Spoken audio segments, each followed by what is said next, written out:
Good morning. I am enjoying my coffee. I hope you're not too much shaken up if you're in the DC area. It's a trend.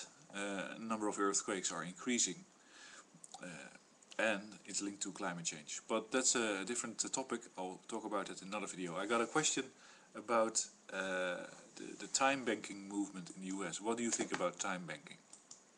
Time banking is you can find it's a website. It's called timebanks.org. Maybe there's other sites that do exactly the same thing, but this is one of the organizations. And they do, let's say, skills exchange, and they do little jobs for each other. And I haven't learned about this before, but we have a similar kind of system which is called LETS, which I think comes from Canada, where you have a currency that you exchange in. So I put a painting on the wall, and you give me some LETS for that, and then I can spend those LETS on French lessons or something for my kids, and that continues on. And there's an exchange of favors and work and currency, and some of it is free, and some of it is paid for in this kind of reciprocity currency, which every currency actually should be. If it's anyway, blah blah. I'm still I didn't have enough coffee yet, but and I think it's all interesting. It's all very good that you have. Well, there's an upside and a downside. If you basically, there's things that are part of culture. So if you go to a wedding, you don't ask to be paid to go to the wedding.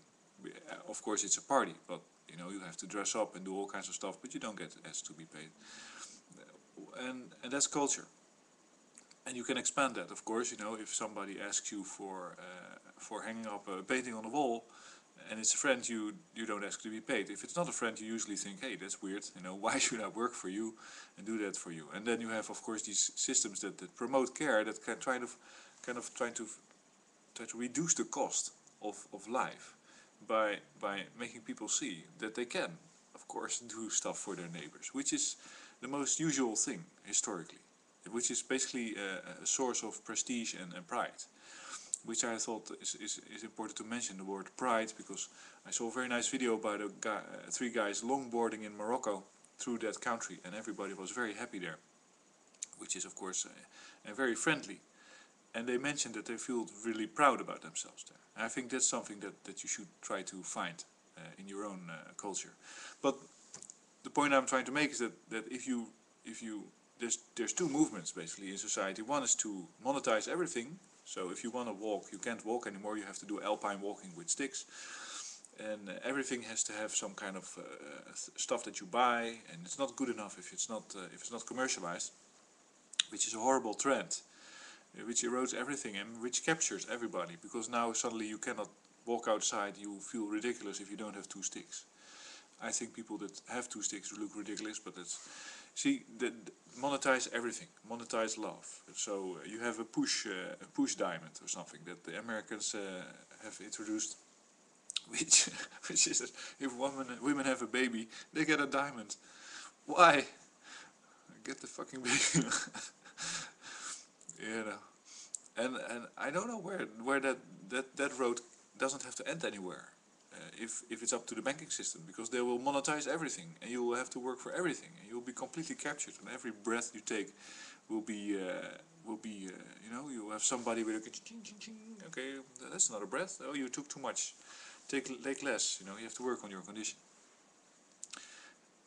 And that guy is a rent seeker. Everybody that does that, everybody that calculates, oh, more push diamonds, we have to make more diamonds. That's money for somebody else that doesn't do too much. And you don't want that. So, and the opposite trend is, of course, people saying, well, listen, and my complete position with Roboeconomics is, listen, why don't you eliminate costs? And to the point where everything that it can be automated, mechanized, and done by robots is done by robots using renewables, so you don't have to go to, let's say, a third party that is supplying you with the fossil fuel. So you don't have to care about it anymore. You just maintain the machines. For instance, you have these flow batteries, vanadium flow batteries. They're extremely low maintenance. So you make them and they run for like 20 years.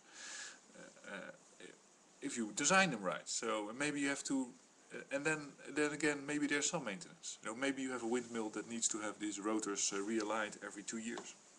What? Why is that a problem?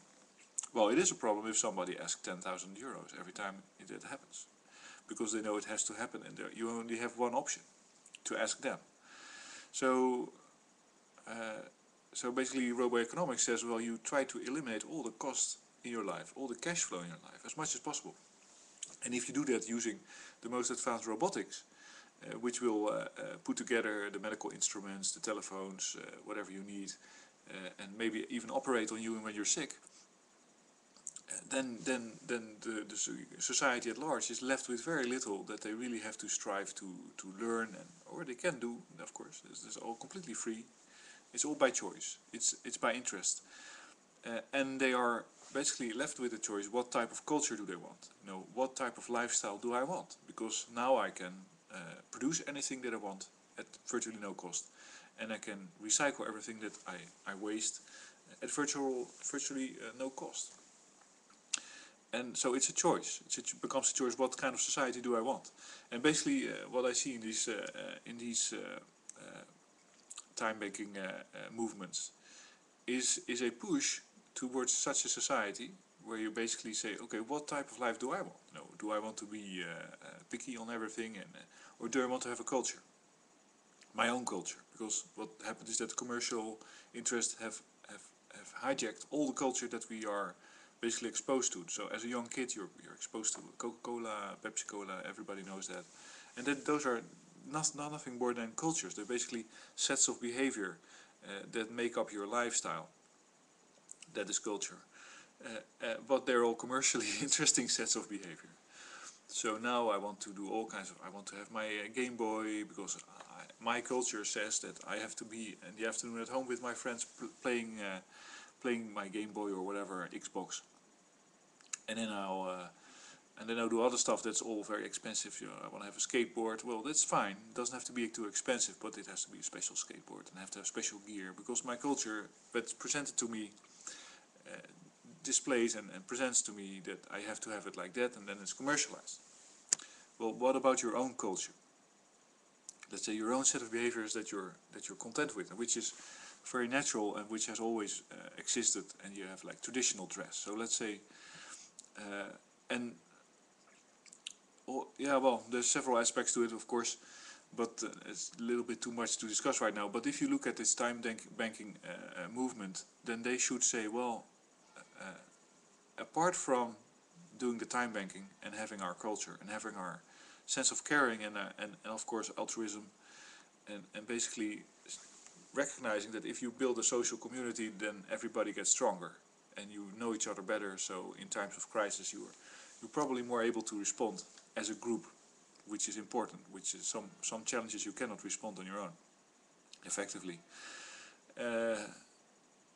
Add to that a serious desire to assault the commercialization, and to do that you simply adopt some robo-economic principles, which is that you create sources of income, sources of cash flow that are controlled by you alone. So you become productive, and not based on fossil fuels, because then you're always paying the rent to the fossil fuel deliverer and you're always being controlled by it, and you're always in need of going to the public and asking them for money in order to buy your fossil fuel. So you have to have a profit motive. You have to have a kind of there's almost, I talked about it a long time ago, but if you want to, let's say, there's a very, very positive mentality in this whole way that the society is organized, even if bankers are stealing you blind, robbing you blind.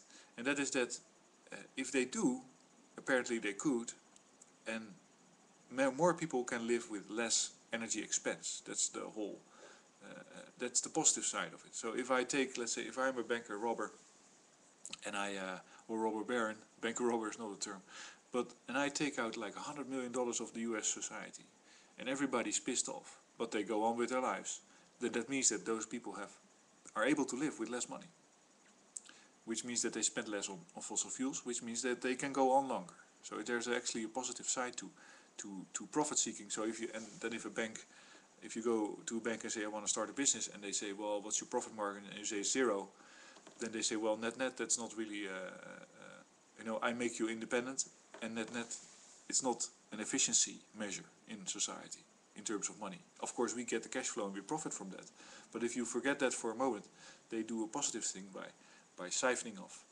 fossil fuel credit and save energy.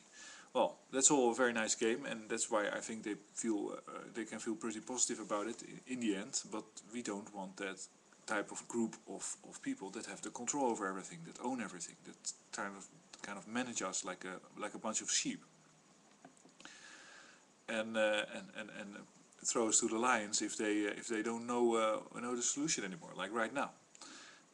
So then it's good to simply go, let's say, introduce this whole time banking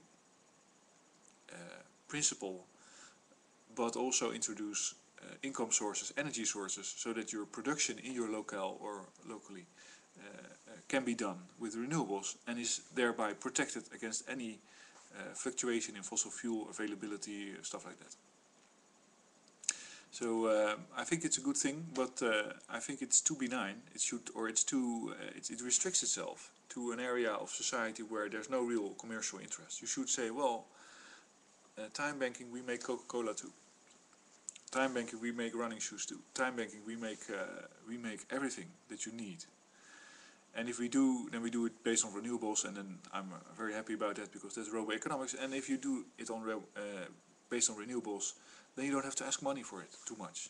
Then you can do time banking in a running shoe factory and make everybody in your community happy with very nice running shoes. So anyway, that's my thoughts. I hope you find them interesting, and thanks for listening.